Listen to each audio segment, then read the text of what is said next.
Oh, we back at it again with the part 5. Origins of civilization right here in America, a viewpoint from Brazil de Bourbourg. Oh man, it's getting better and better. Hey, I hope y'all are enjoying this translation, whoever's with me. If you haven't been seeing and checking out what's been going on with Tlatoani and that series, please do. Yo, this one's big. Please share if you can on that one. Tlatoani is a big one, and we are getting into the depths of the rabbit hole. I don't think there's going to be any rabbits down here, though. So as we get to continuing on our translation, we are getting our overstanding, because we don't understand nothing. Here we go. Let's get to it. Apis Teotl. Well, yes, the two terms spelled like this are read in full letters in Molina's Mexican vocabulary. Apis Teotl or Teoli, because it's all the same in Nahuatl language. And don't think it's just a simple coincidence.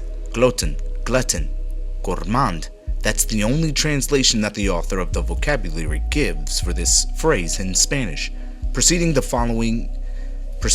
following it with several other similar expressions related to hunger, voracity, of which apis is the foundation. Despite everything you've already recognized about the identity of a large number of Mexican myths with those of the ancient world, you probably did not expect this strange encounter. Strange indeed to find the name of the Egyptian god Apis and the word Teotl, god, in Nahuatl as well as in Greek, put together in a Mexican vocabulary printed by Spanish monks in Mexico in 1571.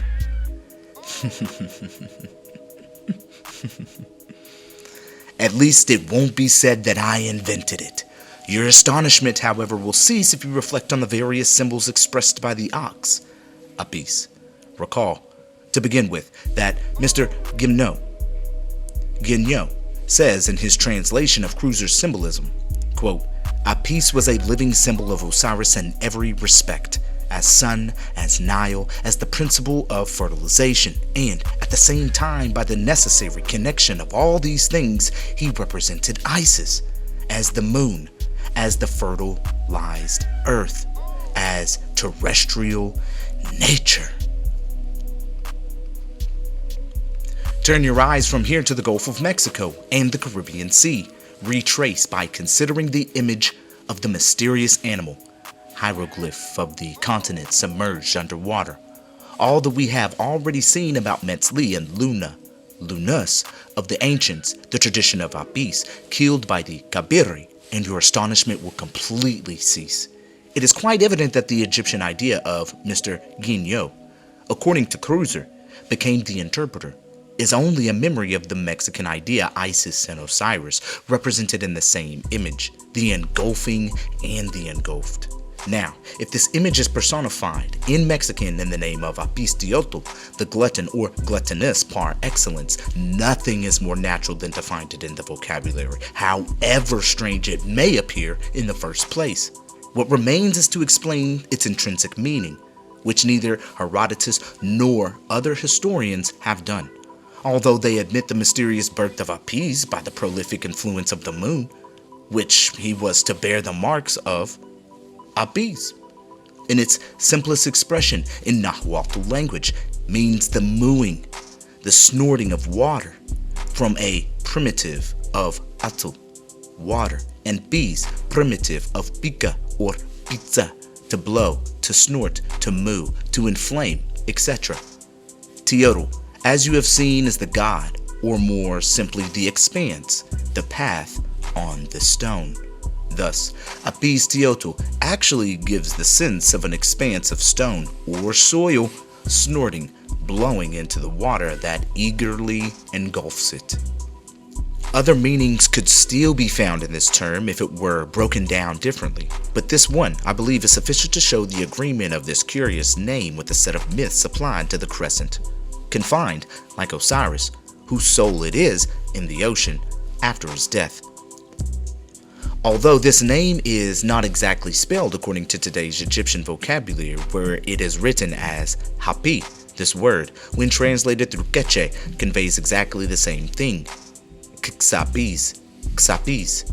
In Mexican, it's the idea of the water breaking open in the ground and bursting, roaring with it. This is a striking image of the passage opened by volcanic power to the waves of the ocean. It is the most terrible episode of the cataclysm, where the long-submerged volcano finally erupts and whose story is found entirely in the legend of Nanahuatl, Quetzalcoatl, and Tezcatlipoca. It is the moment where the new rupture, this terrifying maw of an ox, bull, tiger, opossum, rabbit, etc., which the imagination of primitive nations characterized under so many different images, became the symbol of both the engulfed earth and the engulfing ocean, the synonym in Mexican for the gluttonous, the greedy par excellence. Hence, the title of voracious, given to Indra in the Vedas, where this deity is continually paralleled with the ocean. Voracious Indra has risen as ardently as a horse approaching a mare in order to take his share in the abundant libations contained in the cups of the sacrifice. After having stopped his splendid golden chariot with its swift steeds, he himself turns away in the grandeur of his heroism. You see him, always the symbolic animal, voracious, hungry, like the ocean. You see him here with the two cups, the two gulfs, the two hemispheres, the two halves of the gourd, becoming the Gulf of Mexico and the Caribbean Sea, or America, with its two inland seas on one side and the Atlantic on the other. Indra's golden chariot is the volcano. It is Nanahuatl, so often depicted in the Vedas as a huge wheel of fire. The syphilitic god who becomes the sun by identifying with Tezcatlipoca, but his legend is long. If that of the moon has already led me to give you so many details, the traditions concerning the sun will require no less. Metzli, a sign of the earth, took precedence. For as earth, the crescent existed, or at least manifested its existence long before Nanahuatl. But he became the first by throwing himself into the fire. He was the first to perform his sacrifice, victorious over the earth with Tezcatlipoca, with whom he deserved to be transported to the heavens, where he took the first place. This is the legend that I will analyze in the following letter, along with that of Quetzalcoatl. Kind regards. And as you'll notice, that's the end of this letter here. So that's only we're in part 5, and that's only the end of the second letter. You see how deep these people get. You gotta remember, Brazer de Bourbourg is the guy that is translating the Codex Chimopapical, a whole bunch of texts. So let's continue with letter 3. Ooh, this is exciting. I'm so excited. Section 1 of letter 3. Let's go. The variety of hieroglyphs whose explanation I have provided you with regarding the myths related to the moon appears to have certainly caught your attention.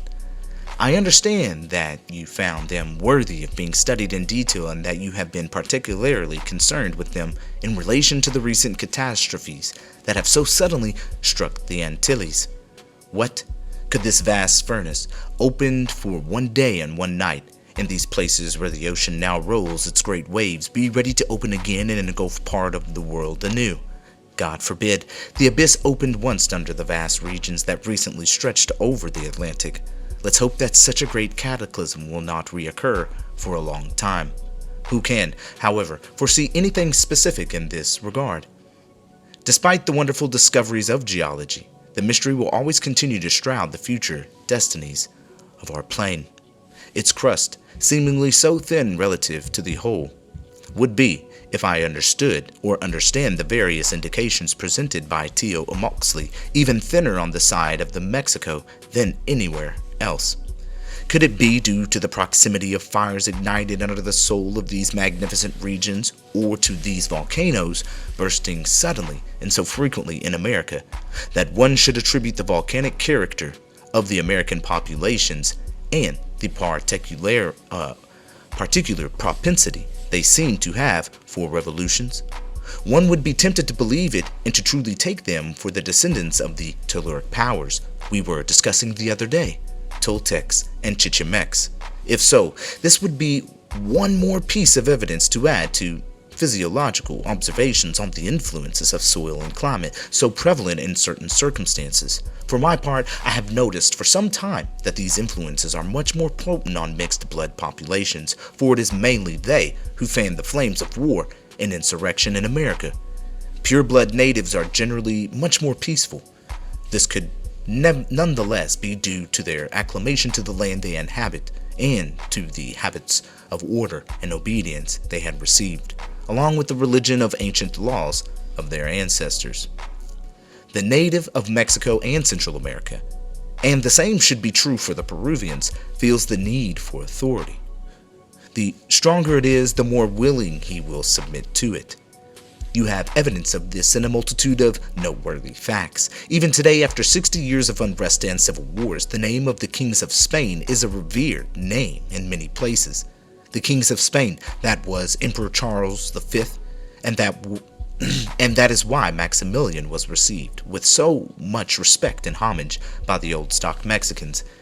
He represented the monarchical idea, and under monarchy, despite their servitude, the natives of Spanish America were less oppressed than under the Republican government. As far as I'm concerned, I remember seeing in the house of more than one Quechua rabbinal chief in Guatemala the portrait of Ferdinand VII, in front of which, on feast days, 2 lit candles were kept. Ferdinand was not even a good king. Where, then, did this feeling of respect for authority come from? From where did this prestige arise? Do not believe, sir, that it was inherent to the crown of Spain or that it stemmed from the terror spread by the conquerors. No, its origin had something much deeper. The kings of Spain had only inherited the benefit of a sentient that had been transmitted century after century for over 6,000 years. The name of the king was a divine power that had been implanted in America on immense day of the cataclysm, and for Americans, it was as great as God himself. It was amidst lightning and thunder. It was amidst the emotion of flaming volcanoes, symbols of their kings, that divinity had first manifested itself to them, just as Jehovah did to the Moses amidst the flashes of lightning and thunder.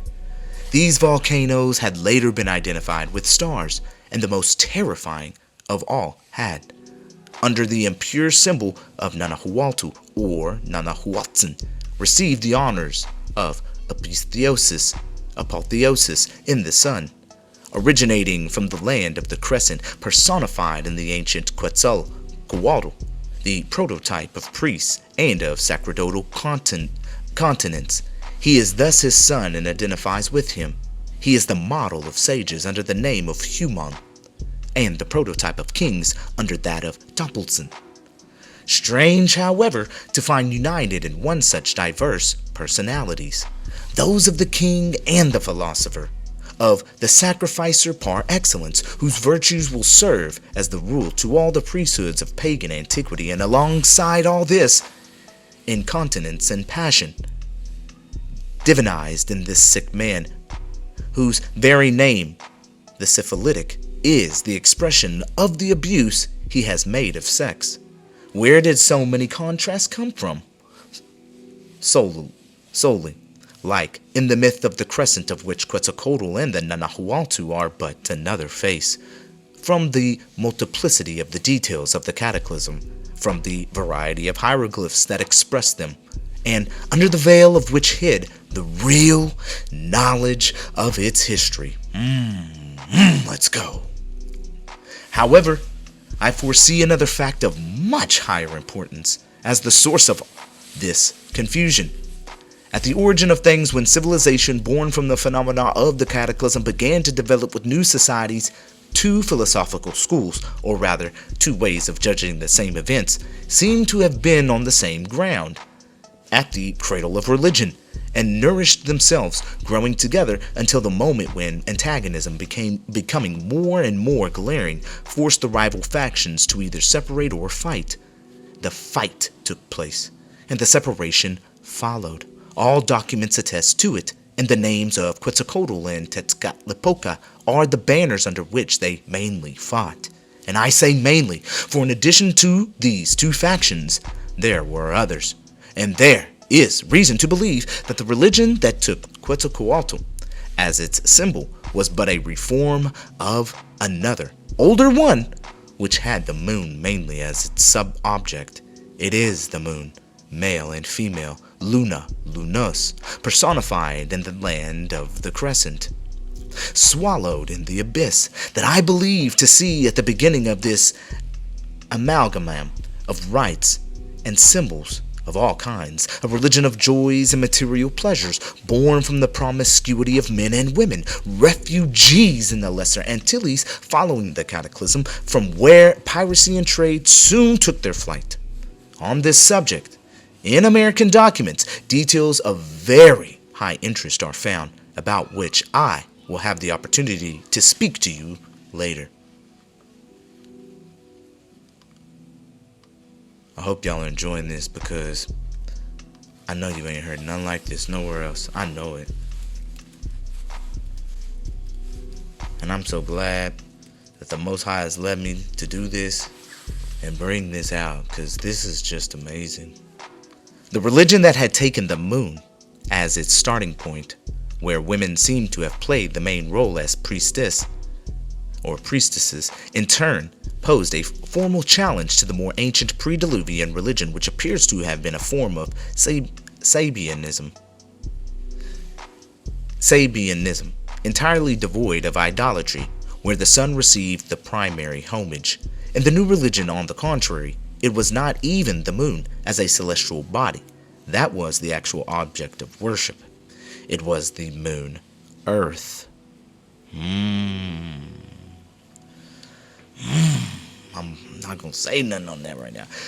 The region of the crescent, buried under the waves, whose death was mourned and whose resurrection was subsequently celebrated in the appearance of the islands, a refuge for the survivors of the great cataclysm of the Lesser Antilles, numbering 7 principal ones, sung in all American legends as the 7 caves, the cradle of nations. Here we find the origin of the cult Cybele, mourning for Attis of Osiris, lost and found by Isis. Here is the myth of Quetzalcoatl, who dies or disappears, and whose personality first appears in the islands and then successively in all regions where the civilization for which he was the standard bearer spread. As far as I can judge thus far, the priesthood that placed itself under the aegis of this great name worked solely to reform what was odious and barbaric in the cult over which women had her direction and where human blood flowed in abundance. After the triumph of Quetzalcoatl, the men who bore his name would have taken charge of religion and society, which would have made considerable progress under their hands.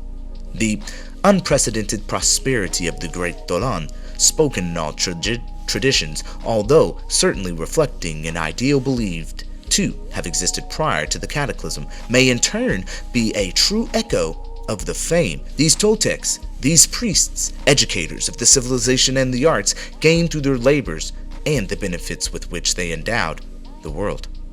But if we are to believe these same traditions, their predominance would not have lasted very long. Those who were most restless and audacious among the partisans of the old order of things would have raised the banner of revolt. They would have become the leaders of a warlike faction, rival to the priesthood and a conquering faction, the source of the real royal dynasties and of the religion of the living, victorious sun, in opposition to the god buried in the abyss. Quetzalcoatl, defeated by Tezcatlipoca, would have then withdrawn before an enemy too powerful, and the Toltecs would have dispersed to the 4 corners of the nations.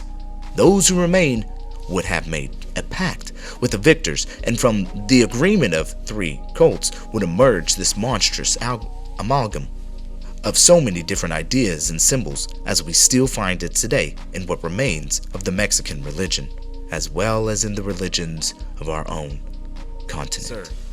These are, sir, the symbols that I wish to explain to you one by one in the gods, where they have personified Nanahuatl, Quetzalcoatl, and Tezcatlipoca.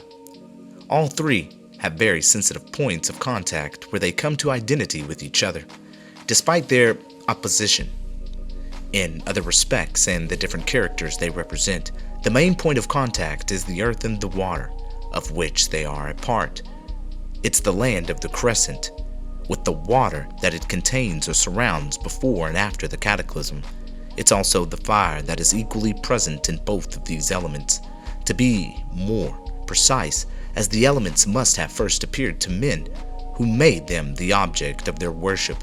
It's the region of the crescent that again captures our attention.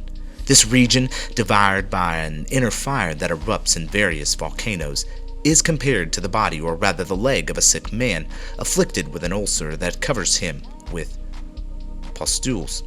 It's the body. It's the leg of Nanahuatl.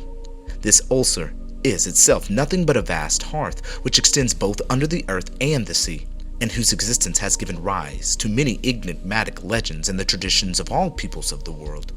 Following the natural implications in this circumstance, the sickest part of this swollen body is the organ whose incontinence is the origin of the ailment, and which itself symbolized more than once the Atlantic region sunk into the abyss.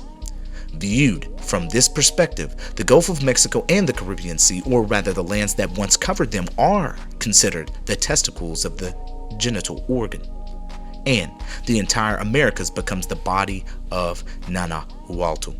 According to all the notions scattered in my documents, it is primarily under the lands now submerged in the Caribbean Sea, between the islands of the north coast of Venezuela, that the great underwater hearth must have existed that caused the ruin of the world back then. Hence the idea of the ulcer hidden in the most intimate and vital part of Nanahuatl's body. Hence this name, which is usually translated as the ulcer or syphilis, bubas according to Molina, buboso according to Botorini. Continuing. But although this is the common interpretation of the term, the most direct and sensible meaning it offers is that of an embryo, or if you will, of a worm, a caterpillar in the womb, Nan-ahuatl. The first, a primitive monosyllable of Nantli, mother, is also that of Nanjoil, the womb, and by extension, it applies to the earth as to any object containing and giving birth to something else. From Nan-a, the water of the mother or of the womb, from Nana, to open, and from Huatl or Huatli, you have something animated, vital, a living, aquatic, or aqueous instrument, which presents a meaning analogous to the first, but with a quite pronounced nuance in Nahuatl, vitality that is near, that embraces the mother. You see it yet another. You see yet another new one. I will add that from the same root comes Nanacatl, the generic name for the mushroom or any mucus outgrowth, an expression that, like the previous one, fully falls within the attributes of the Mexican demigod as well as the hearth he symbolizes. I now turn to the legend concerning him according to the version adopted by Sahgun. When the world was still plunged in darkness, the gods gathered at Teotihuacan, anxiously asked each other among them would undertake to bring light to it. Metzli was the first to offer, but one star was not enough for the sky. Two were needed to represent the sun and the moon, and the other gods, contemplating the immense fire where the imposed sacrifice was to be carried out, looked at each other with horror, not daring to declare themselves. Then the most humble and afflicted of all presented himself, Nanahuatl, or Nanahuatzin, who was devoured by an incurable illness, and who asked for nothing better than to find a way to end his suffering. To prepare themselves more worthily for the sacrifice, both bathed for 4 days and 4 nights. Then they went to where the fire was lit. But at the moment of dedicating themselves to the common cause, Metzli, who had offered first, hesitated. Nanahuatl then, encouraged by the others, took his leap, and resolutely threw himself into the fire, where he was soon consumed. Metzli, admiring his courage, jumped in after him but succeeded only in falling into the ashes. Hence the legend adds, the ashy color of the moon. Immediately after, Metzli, an eagle, threw itself into the flames and was burned, resulting in the black color of the bird's feathers. Then a tiger, who began to scorch, the cause of its tawny and spotted skin.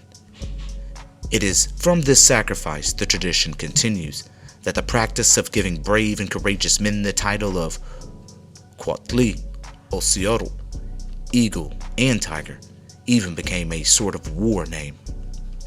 The fire had finished consuming the first two when the gods ranged around the fire, where, still waiting, casting their eyes in all directions to see from which point of the horizon Nanahualto, transformed into the sun, would emerge. It was Quetzalcoatl, associated here with Ehecatl, the air or the breath, whose first signaled him from the east, where the morning star leapt brilliantly, soon followed by Metzli, transformed into the moon. However, upon appearing on the horizon, the two stars remained motionless. Neither the sun nor the moon was moving, and the gods, seeing them motionless, exclaimed, "How can we live if they do not move? Let us all die so that our deaths may compel the sun and the moon to truly rise and set into motion." The air then took upon itself the task of causing the other gods to die. However, one of them, named Sholo, refused to die and wept sorrowfully. To escape death, he fled into the middle of a cornfield, where he first transformed into a double-stalked corn plant that was named after him. Next, he hid in an aloe field, where he transformed into a double aloe, called Mexelotl, after him. Finally, always evading those who discovered him, he plunged into the water and took the form of an axolotl and disappeared. The death of all these gods was not sufficient to compel the sun and the moon to move, but when the air began to blow strongly, the sun surged forward, following its course until it disappeared on the horizon, after which the moon followed suit and did the same. This, in summary, is Sahagun's account of the transformation of Nanahualto and Metzli, whom he here calls Tecotzistequero, one of the sea shell, a name that is no less significant in its connection to the crescent earth. In this story, as well as in the Codex Chimalpopoca, the details seem at first glance to have been borrowed from the various phenomena that precede or accompany the rising and the setting of the day and night stars. These allegories continue in the same vein in this document, where the battles of the Mixcoa gods, their leaders struggle with Chimalman, the Amazon of Huitznahuac, appear to be nothing more than the battles between the morning clouds and mists with the dawn. That is what you will recognize upon reading the first part of the Codex Chimalpopoca, whose translation I am currently completing. Initially, I had no other understanding of this document until a fortunate chance allowed me to lift its veils. This is still the interpretation that the scholar of India's sacred books seem to have regarding the Vedas. Nanahualto is therefore not precisely the myth of the sun, but rather its precursor. He is the symbol of terrestrial fire, compared to the sun and united with that star through his apotheosis. Following this, his identification with Tezcatlipoca. Nanahualto primarily symbolizes the subterranean hearth and the most terrifying volcanic explosion ever remembered by humanity. It is he who, at the moment of eruption, encapsulates the power of all the other gods, thereby believed to have led them in his wake, only setting into motion after they had given their lives. So, this is the explanation of the myth of Nanahualto, whose initial grandeur as a volcano, then his appearance in the morning, and his disappearance amid the waves at sunset, inspired people to compare him to the sun, whose path he had followed. Metzli, who shows himself following in the crescent region, a less dazzling volcano with faded colors and extinguishing in his ashes like the moon and the clouds at dawn. What more was needed to draw a parallel with her? Thus, this fable's interpretation undoubtedly sheds significant light on the broader landscape of ancient mythology. Nanahuatl, a volcano like Quetzalcoatl, the serpent of the land of the crescent, is also identical to Vukub, Caix, Vukub, Caix, from the Popol Vuh. This monarch, or rather this land, is the matrix of fire with 7 breaths, a summary of terrestrial fire, whose image is also found in Tlatoani. However, do not be surprised if there are details in Nanahuatl's fable that I currently omit from explanation. They can only be addressed following the interpretation of the myth and names of Quetzalcoatl, to which they are closely linked. Section 5. Now, let's move on to this remarkable name, Quetzalcoatl. This means the erect serpent. According to the common symbolism and interpretation, or the Quetzal feathered serpent. However, if we delve into its analytical meaning, we find that Ko-Aru, or better, Ko-A-Tli, translates to the life of the water of the vase, or the vitality or the life that swirls and moves, expressing all the vitality that animates the vase, whether referring to the ocean or, more likely, to the concept of woman, of the female.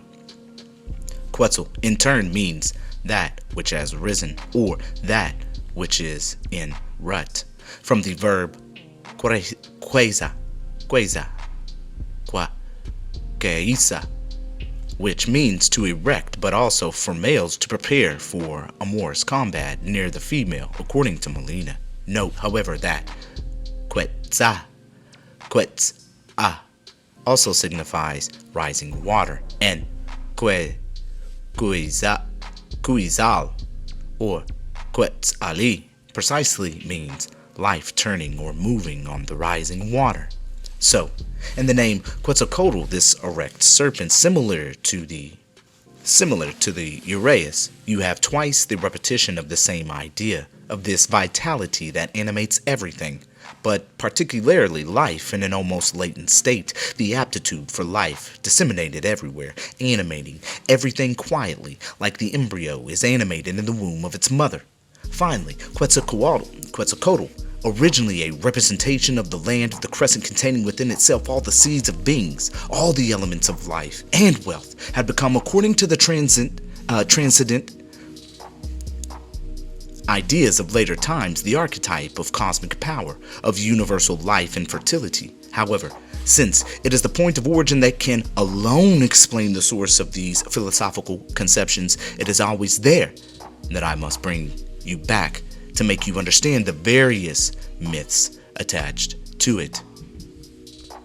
Indeed, if the land of the crescent and its prosperity is personified in Quetzalcoatl, king of Tlatoani, its power as master and sovereign of the fires that fill the earth is symbolized in the name of Vukub Caix, the matrix of fire with 7 breaths, which is identified with his enemy, Hun Hapu.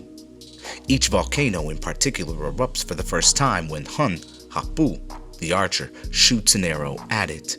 In purely Mexican traditions, Quetzalcoatl, after releasing his fires through the explosion of the 7 volcanoes personified in the 7 chiefs of the Toltecs, takes the title of Tlamacatzuy,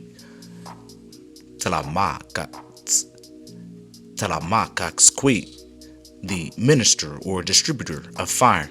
From this perspective, he is identified with Human, the priest and advisor of the Toltecs, and is considered either the 4th or the 8th, always either 3, 4, or 7, 8.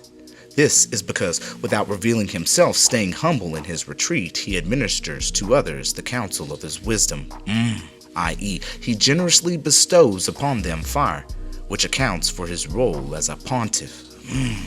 In Egypt, priests who were similarly the archetype representation of this figure were hieroglyphically depicted as a man seated with a jar on his head that he was emptying.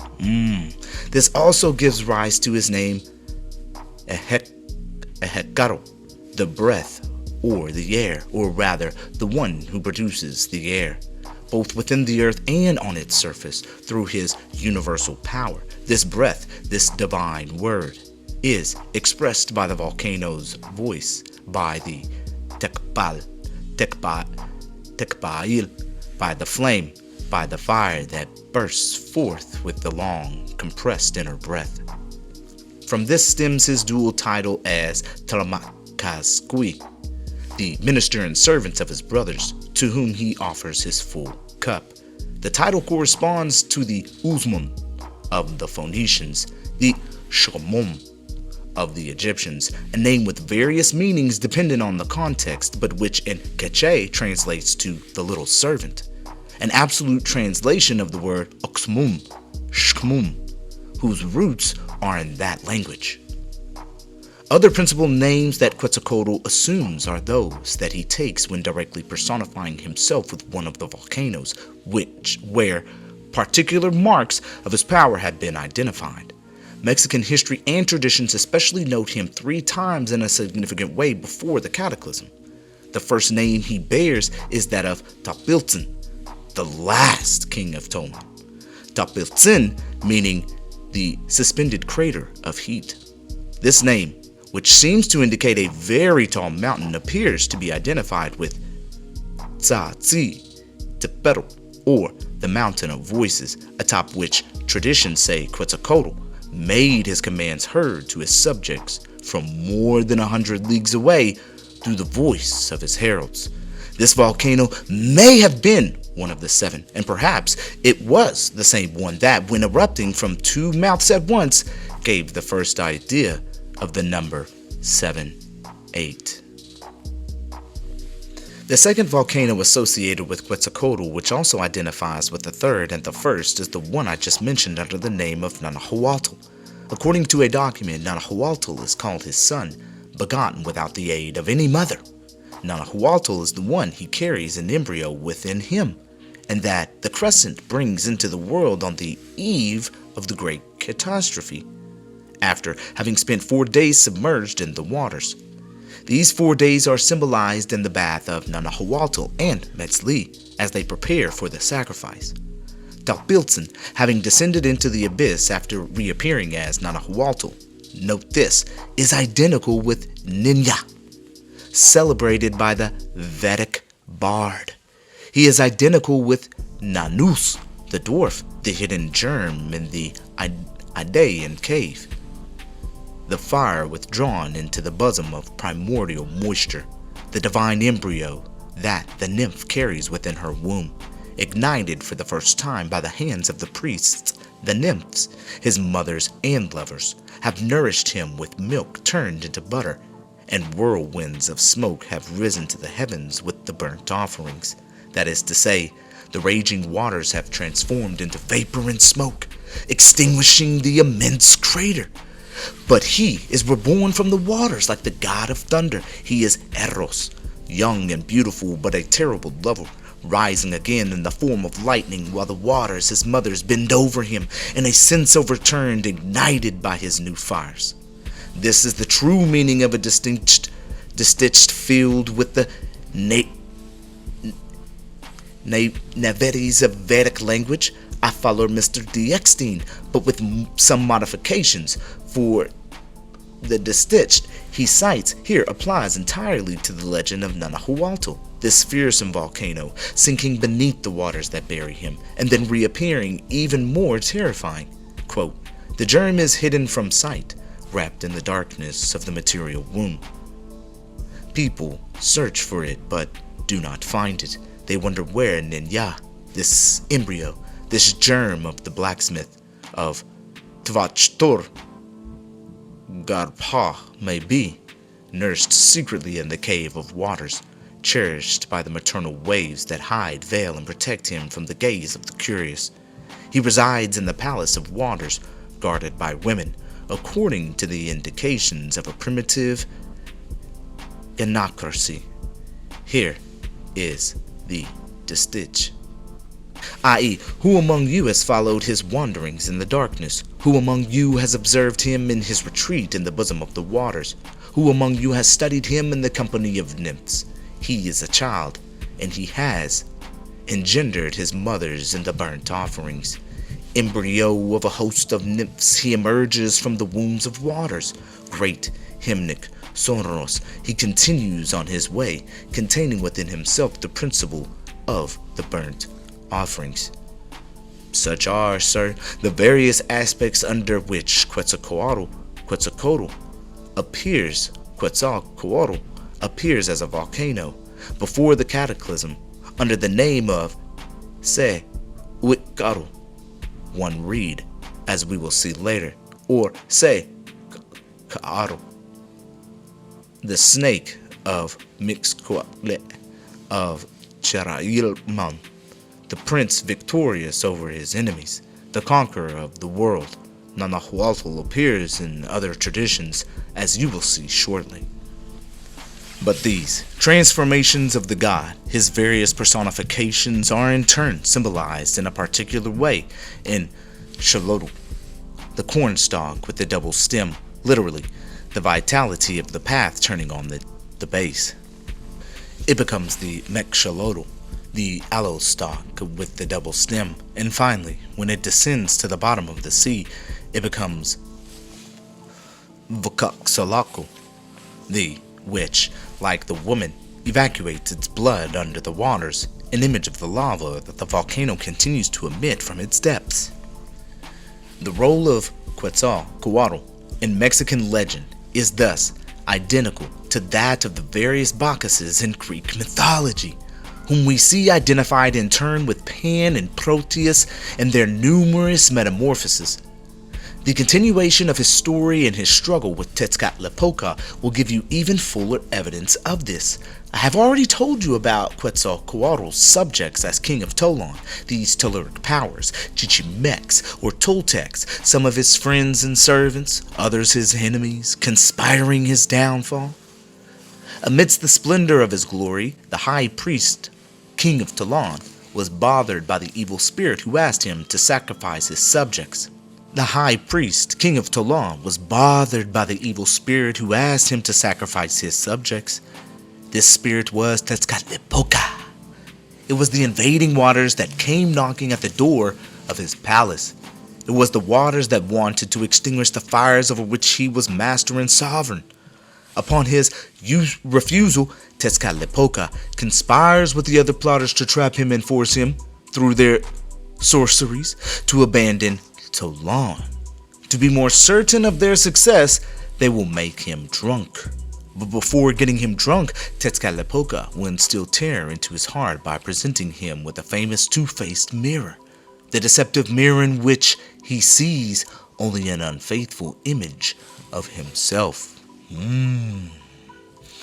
It is after this first attempt when Quetzalcoatl has adorned himself with the mask fabricated by his enemies, a symbol of the new face that the American earth is about to take, that Tezcatlipoca offers him a cup filled to the brim with sparkling poke, freshly extracted from the alloy. The high priest king first refuses, the tempter insists, and finally gets him to dip his finger to taste this dangerous liquor. A source both of delicious sweetness and the most subtle poisons. For this is what is indicated by the Quechua word ki, synonymous with poke.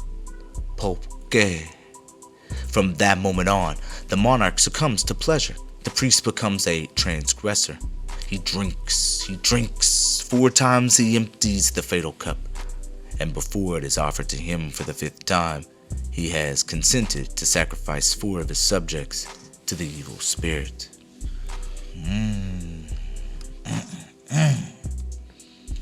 Intoxicated by the pleasure to which he has allowed himself to be swept away, Quetzalcoatl wants to make everyone around him drink. His officers partake in the banquet, but that's not all.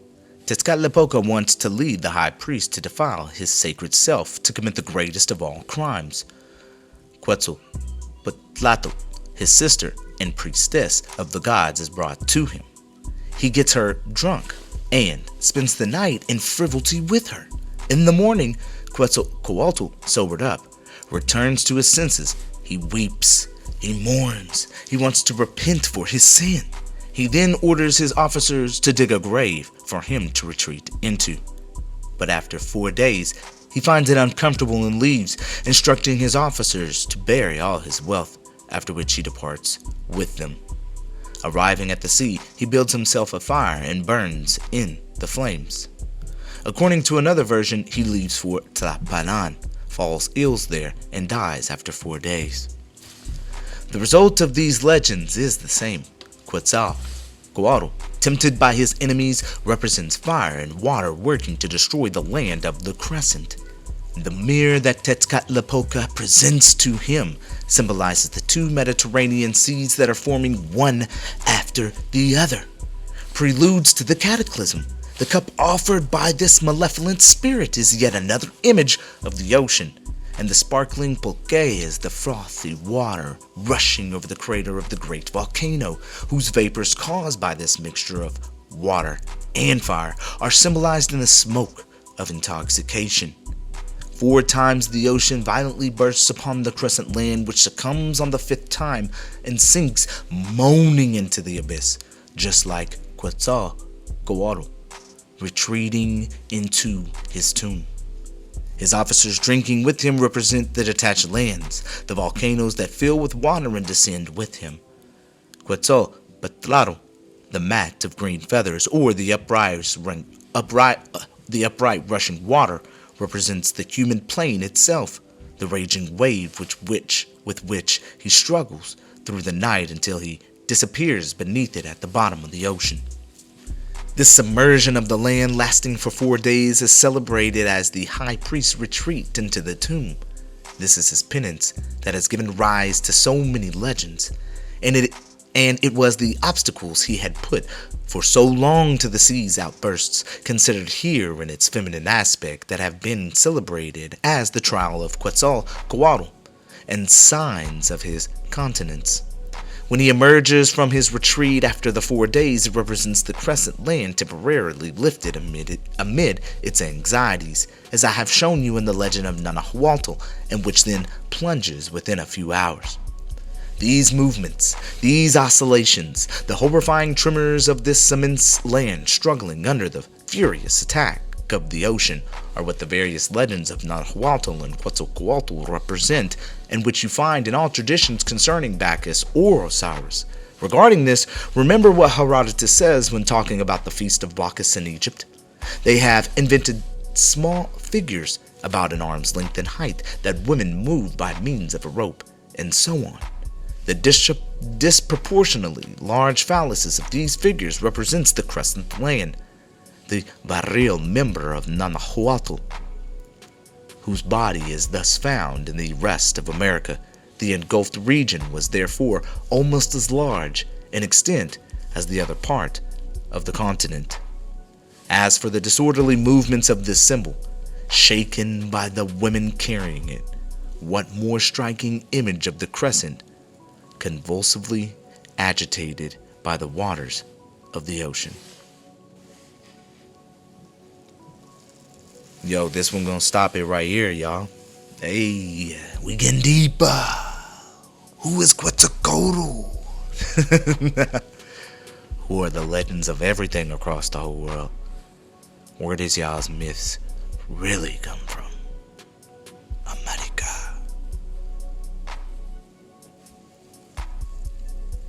And even before that, Tlatoani. You already seen it said that Quetzalcoatl went back home to Tlatoani. Yo, man, this is the 5th one. I hope y'all are enjoying it. Shout out to all of y'all. I appreciate y'all being here. We're going to get to the 6th soon. What is this? Section 4 and letter 3. In Egypt and somewhere in Greece. We're about to talk about it again in the section 4. But next one's going to be part 6. This is part 5. I love y'all. Peace and blessings. Till the next one, y'all. Wow.